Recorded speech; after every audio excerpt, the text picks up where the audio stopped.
ఇవాళ మా ఇంట్లో చేసుకునే సింపుల్ లంచ్ రెసిపీ ఏంటనేది మీకు చూపిస్తున్నానండి. ఇది చిన్న వ్లాగ్ మీకు నచ్చుతుందని నేను అనుకుంటున్నాను. I hope. Hi everyone, welcome to Lathakanth vlogs. నేను మీ లత. మధ్యాహ్నం లంచ్ కోసం ఇక్కడ నేను కారపప్పు కోసం అని చెప్పి పప్పును నానబెట్టుకున్నానండి. అలాగే బియ్యం కూడా కడిగేసుకొని నానబెట్టేసుకున్నాననమాట. కాకరకాయ టమాటా కూర కోసం అని చెప్పి కాకరకాయలని చిన్న చిన్న ముక్కలుగా కట్ చేసుకొని అందులో ఉప్పేసి పక్కన పెట్టుకున్నాను ఒక 20 నిమిషాల పాటు. అలా 20 నిమిషాలు పక్కన పెట్టుకున్న తర్వాత దాన్ని తీసుకొని ఒకసారి పిసికినట్టుగా ముక్కల్ని పిసికి వాటిలో ఉన్న ఇట్లా గట్టిగా పిండేసుకోవాలండి. పిండేసుకుంటే వాటిలో ఉన్న వాటర్ అంతా బయటకు వచ్చేస్తుందనమాట. ఇలా వాటర్ చూసారా, ఇంత వాటర్ వస్తుంది. ఇదంతా చేదనమాట. అలా చేయటం మూలంగా కాకరకాయలో కొంచెం చేదనేది పోతుంది. సో, పొయ్యి మీద కాకరకాయ కూర కోసం అని చెప్పి పొయ్యి మీద బాండీ పెట్టుకొని, గిన్నె పెట్టుకొని, దాంట్లో నూనె వేసుకొని, నూనె కొంచెం వేడైన తర్వాత కాకరకాయ ముక్కలు వేసుకొని వేయించుకోవాలనమాట. ఏవైతే ఇందాకడ పిండి పక్కన పెట్టుకున్నానో కాకరకాయ ముక్కల్ని వేయించుకోవాలనమాట. అవి వేసుకొని సిమ్‌లో పెట్టి మూత పెట్టి వేయించుకోవాలి. మధ్య మధ్యలో కలుపుకుంటూ వేయించుకోవాలి. అలా చేస్తేనే కాకరకాయలు మంచిగా వేగుతాయి. లేకపోతే ఫుల్ పెట్టేస్తే పైన వేగుతాయి, లోపల పచ్చిగానే ఉంటుంది. ఇంకా చేదుగా అనిపిస్తది. ఎవరైనా తినలేమనమాట. కాబట్టి సిమ్‌లో పెట్టుకొని మూత పెట్టుకొని లో ఫ్లేమ్ మీద వాటిల్ని మగ్గించుకోవాలి, వేయించుకోవాలి. అలాగే కారపప్పు కోసం అని చెప్పి పొయ్యి మీద బాండీ పెట్టేసుకున్నాను. అలాగే ఇంకో పొయ్యి మీద బియ్యం నానాయని చెప్పి బియ్యం పొయ్యి మీద పెట్టుకున్నాను అన్నం కోసం. ఇక్కడ ఉల్లిపాయలు కట్ చేసేసుకుంటున్నానండి కారపప్పు కోసం. బాండీ వేడయ్యేలోపు ఉల్లిపాయలు కట్ చేసేయాలి కాబట్టి టకటక కట్ చేసేస్తున్నాను. బాండీ వేడైపోయిన తర్వాత దాంట్లోకి కొంచెం ఆయిల్ వేసుకున్నాను. అలాగే ఆవాలు, జీలకర్ర వేసుకున్నాను. ఆవాలు, జీలకర్ర ఇలా చిటపట అయిన తర్వాత దాంట్లోకి చిలుకలుగా కట్ చేసుకున్న పచ్చిమిరపకాయలు వేసుకోవాలి. అలాగే చిన్నగా ముక్కలు కట్ చేసుకున్న ఉల్లిపాయ ముక్కలు కూడా వేసుకొని ఉల్లిపాయ ముక్కలు మగ్గే వరకు మగ్గించుకోవాలి. ఇలా మగ్గిన తర్వాత ఇందులోకి 1 టీ స్పూన్ వెల్లుల్లిపాయ ముద్ద వేసుకున్నాను. అలాగే పసుపు వేసుకొని పచ్చివాసన పోయే వరకు వేయించుకోవాలి. ఇక్కడ వెల్లుల్లిపాయ ముద్దే కాదండి, అల్లం వెల్లుల్లిపాయ ముద్ద కూడా వేసుకోవచ్చు. అలాగే అలా పచ్చివాసన పోయే వరకు వేయించుకున్న తర్వాత ఇందులోకి ఇందాక నానబెట్టుకున్న కందిపప్పు ఉంది కదా, అది వేసుకొని నూనెలో ఒక 5 నిమిషాల పాటు 4-5 నిమిషాల పాటు వేయించుకోవాలి. అలా వేయించుకుంటే పప్పు టేస్ట్ చాలా బాగుంటుంది, పచ్చివాసన రాకుండా ఉంటుంది. ఇక్కడ అన్నం నేను మధ్య మధ్యలో చెక్ చేసుకుంటున్నానండి. ఎందుకనంటే అన్నాన్ని నేను అత్తెసర పెట్టలేదండి, గెంజి ఉంచేలాగా పెట్టుకున్నాననమాట. ఫస్ట్‌లో నేను అత్తెసరగా పెట్టుకునేదాన్ని. కానీ గత 5 ఇయర్స్ నుంచి నేను అన్నం గెంజి ఉంచుకునే తింటున్నాను అనమాట. గెంజి ఉంచుతున్నాను ఖచ్చితంగా.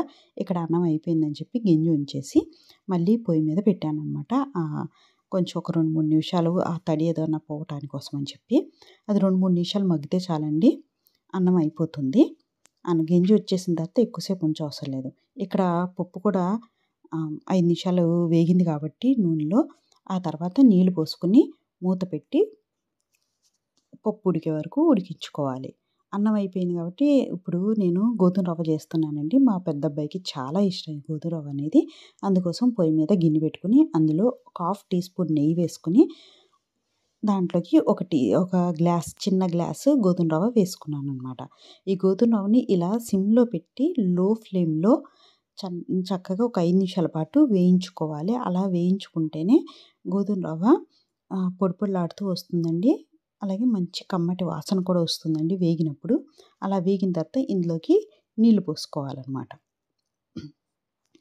ఒక గ్లాస్ రవ్వకి 2 గ్లాసులు నీళ్లు పోసుకోవాలి. లేదా 2:15 గ్లాసులన్నా నీళ్లు పోసుకొని మూత పెట్టి సిమ్‌లో పెట్టి మగ్గించుకోవాలి. ఇక్కడ కాకరకాయలు వేగిపోయాయండి. వేగిన కాకరకాయలని ఒక ప్లేట్‌లోకి తీసేసుకొని సేమ్ అదే బాండీలోకి కొంచెం ఆయిల్ వేసుకొని జీలకర్ర వేసుకోవాలి. జీలకర్ర కొంచెం వేగిన తర్వాత చిన్న ముక్కలుగా కట్ చేసుకుని ఉల్లిపాయలు వేసుకోవాలండి. కాకరకాయలు ఎన్ని తీసుకున్నామో ఉల్లిపాయలు అన్ని తీసుకోవాలి. అప్పుడే కూర కమ్మగా ఉంటుంది. అలాగే ఇక్కడ నేను 2 టమాటాలు తీసుకున్నాను కదా ఇందాకడ, 1.5 టమాటానే చాలనిపించింది. అందుకని 1.5 టమాటానే కట్ చేశాను. చూసారా, ఇక్కడ గోధుమ రవ్వ చక్కగా 2 గ్లాసులు నీళ్లు పోసాను. అది ఉడుకుతుంది. సిమ్‌లో పెట్టి ఉడికిస్తున్నాననమాట. సిమ్‌లో పెట్టే ఉడికించుకోవాలండి. అప్పుడే గోధుమ రవ్వ మంచిగా పులుకు లేకుండా చక్కగా ఉడుకుతుంది. ఇక్కడ మధ్య మధ్యలో ఈ ఉల్లిపాయల్ని మధ్యలో కలుపుతూ చూసుకోవాలండి మధ్యలో. అలాగే పప్పును కూడా చూసుకోవాలి. ఓవర్ కుక్ అవ్వకూడదు పప్పు ఎక్కువగా ఓవర్ కుక్ అయిపోతే అది ముద్ద పప్పులాగా మెత్తగా అయిపోతుందన్నమాట. అలా అవ్వద్దు దానికోసం. అలాగే గోధుమ రవ్వ కూడా చూసారా ఎంత చక్కగా ఒక 10-15 నిమిషాలకి మంచిగా మగ్గిపోయింది.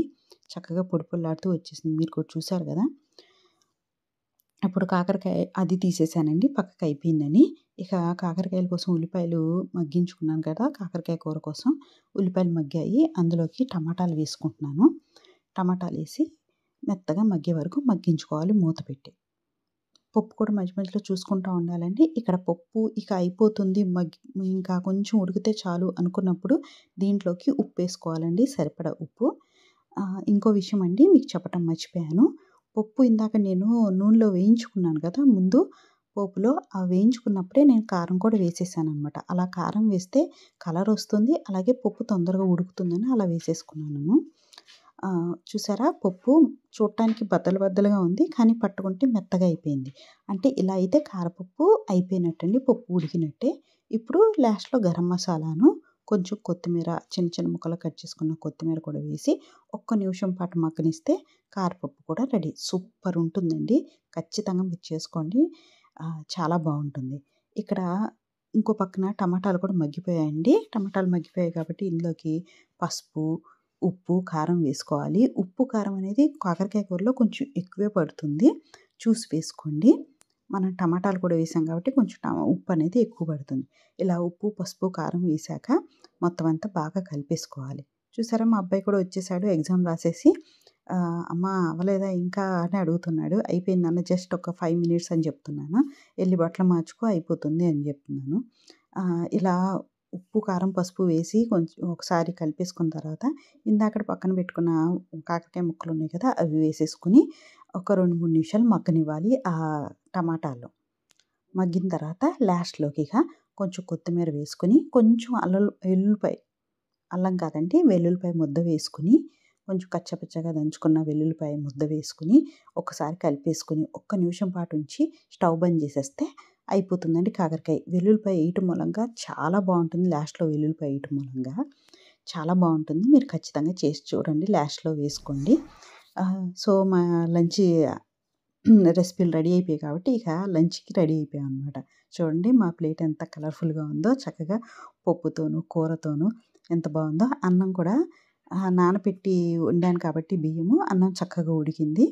దాంతో కారపప్పు, టమాటా కాకరకాయ కూర సూపర్ ఉంది.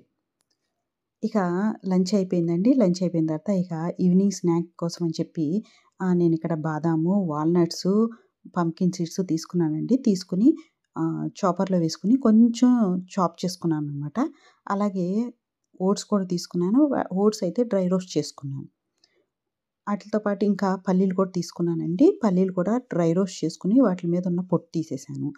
పొట్టు తీసేసి ఒక గిన్నెలోకి తీసుకున్నాను. ఈట్లికి కొలత అంటూ ఏమీ లేదండి. మన అందాజాగా వేసుకోవటమే. ఇక్కడ నా దగ్గర మిల్క్ కాంపౌండ్ ఉందనమాట. దాని డేట్ అయిపోవచ్చింది. సో దాన్ని ఫినిష్ చేసేద్దామని చెప్పి దాన్ని తీసుకున్నాను. ఇక్కడ మీరు ఏ కాంపౌండ్ అయినా తీసుకోవచ్చు. ఇక్కడ మా పిల్లలు చక్కగా చదువుకుంటున్నారు. మా పెద్దోడైతే చదువుకుంటున్నాడు గానీ, మా చిన్నోడే నేను వీడియో తీస్తున్నానని చెప్పి కొంచెం షో చేస్తున్నాడనమాట ఏదో చదువుతున్నట్టుగా. ఎనీవే మనం స్నాక్స్ చేయడానికి వెళ్ళిపోదామండి. మిల్క్ కాంపౌండ్‌ని మిల్ చేసుకోవాలి కాబట్టి దానికోసం డబుల్ బాయిలింగ్ మెథడ్‌కి పొయ్యి మీద గిన్నె పెట్టుకొని దాంట్లోకి వాటర్ వేసుకున్నాననమాట బాయిల్ అవ్వటానికి. దానిపైన ఒక గిన్నె పెట్టుకోవాలి. అయితే ఆ గిన్నె కింద వాటర్‌కి ఖచ్చితంగా టచ్ అవ్వకూడదండి. అలా పెట్టుకున్నాక దాంట్లోకి మిల్క్ కాంపౌండ్ చిన్న ముక్కలు కట్ చేసుకొని వేసుకోవాలి. వేసుకున్నాక దాన్ని మెల్ట్ చేసుకోవాలి. మెల్ట్ అవుతుందండి. ఒక 5 మినిట్స్‌లోనే మెల్ట్ అయిపోతుందనమాట. మీల్ వైల్‌లోనే మనం ఒక ప్లేట్ తీసుకొని దానికి నెయ్యి రాసేసుకొని పక్కన పెట్టుకోవాలి.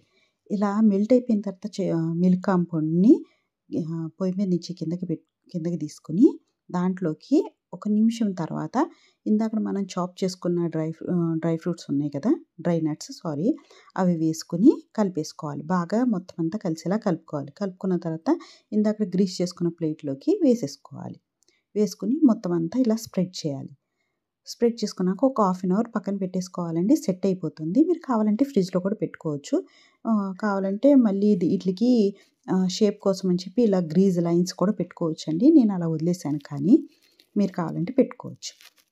అంతే అండి. ఒక హాఫ్ అన్ అవర్‌కి సెట్ అయిపోతుంది. సెట్ అయిపోయిన తర్వాత నచ్చిన షేప్‌లో కట్ చేసేసుకోవచ్చు. లేదా ఇట్లా తుంచినా కూడా తునిగిపోతుంది.